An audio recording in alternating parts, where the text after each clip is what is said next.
Hi, I'm Tony Stefani with Hillside Christmas Tree Farm, and in this video I really want to compare interplanting and block planting so that you can make an informed decision on how to plan out your farm. If you remember, block planting is a method of planting where you plant in a clear field every year. When the trees are harvested, you will start over in that field, clear the stumps, clear the trees, and start your second rotation in a clear field. Interplanting is the process of planting in between trees. So during your rotation, you can have trees of varying sizes. Let's keep that in mind as we move forward and I kind of go through the pros and cons of each planting type. Getting started with this interplanting versus block planting, pros and cons, I want to start off with planting. So let's start with some pros of block planting. First, you start with a clear field. This also means that after your harvest, you are removing the stumps or cutting them or actively maintaining the field and clearing it out so that you start with a blank slate, which is really nice. Another pro is you can use an automatic planter because you have the room, you're not trying to navigate between trees. You can use some mechanical equipment, which is going to be faster and more efficient than doing it by hand. Some cons in planting versus interplanting is that you use more space in that you will fit less trees per acre. It is slower if you don't have equipment just because of the amount of room that you'll be using. So if you're doing a hand and shovel or double bar or something, it will probably take you a little bit longer if you're doing a block planting versus interplanting. Let's jump over to some pros of interplanting. So if you're using more space with block planting, the opposite is that you will use less space. So you will fit more trees an acre when you're doing this interplanting style. I think that's the only pro that I can think of when it comes to planting.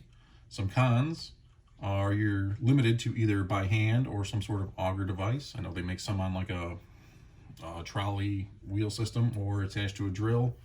So you're gonna have to think of how you're gonna do that.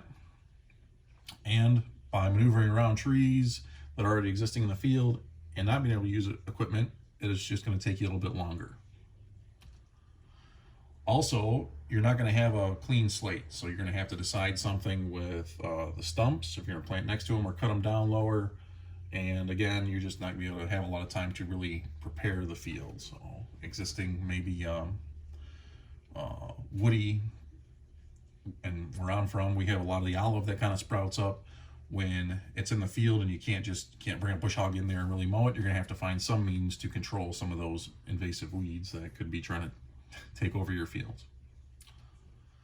The next topic, I guess, I kind of called it cultivation, and when I'm talking about this, I'm talking about shearing, weed control, pest management, and fertilization. So some pros in block planting is that trees are grouped by size. I touched on this a little bit in one of the videos that when I am shearing trees, trees of a certain size get treated a certain way.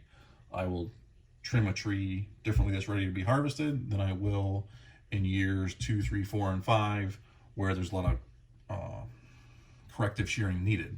So a pro is that you can go into a field and have a mindset that this is how I'm going to treat this field when I'm shearing.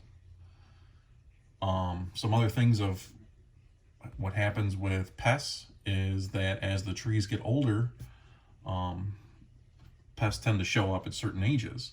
So if trees are grouped by a size, you might not have as much cross-contamination of a pest in one field that gets into some younger trees in another field.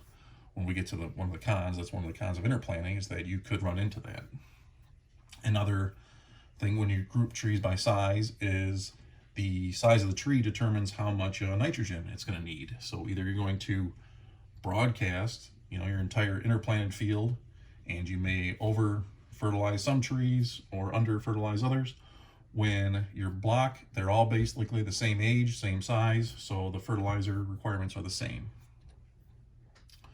Another advantage is you have more room for equipment. When we block plant, we like to mow both ways. Obviously, interplanting, you're not going to be able to mow both ways. And you just have more room to get some mechanical cultivation equipment in there. Some cons of block planting. I couldn't think of any distinct disadvantages over interplanting for this. So anything that would be bad for block planting is also probably bad for interplanting, or there's nothing that says like this is really a bad thing about block planting when it comes to cultivation. So let's go some pros for interplanting. Again, I couldn't think of any cultivation advantages for interplanting over block planting. I think those two kind of went hand in hand, and if you guys can think of something, let me know in the comments. But it kind of escaped me when I was thinking about this and doing some research. So let me know what you find out. Some cons of interplanting. You have trees of varying ages and sizes. Again, when I'm pruning, it's going to take you longer to kind of walk up to a tree and assess its individual needs, taking into consideration ages and time away from harvest and things like that. Again, fertilization, we talked about earlier, that a small tree would need less fertilizer than a big tree. You're going to have them, different sizes, all over the field when you're interplanting. Also, we touched on pests. One of the things that jumped out when I was reading up on this was Pale's weevil. In a block planting field, you could be removing all the stumps. You have the option to do that, but if the stumps are still there, the weevils could be there, and they could really damage some of the younger trees because the site isn't prepped very well. Again, case by case, your management practices are going to really influence how efficient your operation will work. The last kind of section I grouped as harvest and sales. So some pros of block planting when it comes to harvesting and sales is our customer control. Again, I've mentioned in several videos, we physically rope off fields that we don't want people to cut from. This works pretty well for us. This past year we had one tree that was taken out of a no-cut area. I think this is a pretty good statistic. I'm happy with it. I'm not happy the tree gets cut, but you know, I don't think anything is guaranteed. So this is one of the advantages I can see block planting versus interplanting. When you're block planting, you're essentially clear cutting a field. You're either going to maybe cut it and bring it up front as a pre-cut. You're gonna let the customers take out a field. One thing that's really nice is that every year our customers know that we will have a new field for them that they will be able to select trees from and get a first crack at a field. Interplanting, the trees are going to kind of get spread out. They're going to have to wander around a lot more. So it's something you're going to have to think about, is how you're going to control those customers. We'll get into that in a second. Some cons of block planting. You have no height variety. You're turning this field over, so those trees will kind of be in the 7 to 8 foot range. You might get a couple ones that are doing very well and shooting up, but for the most part, they're going to be a pretty consistent height.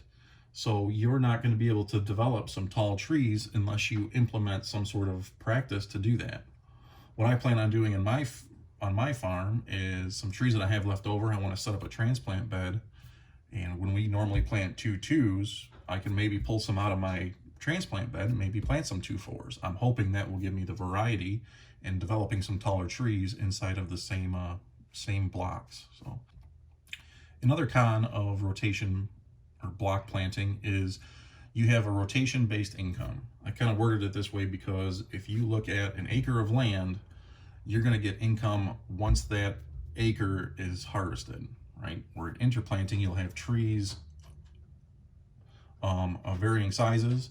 So you could, stretch out the income for that land over several years.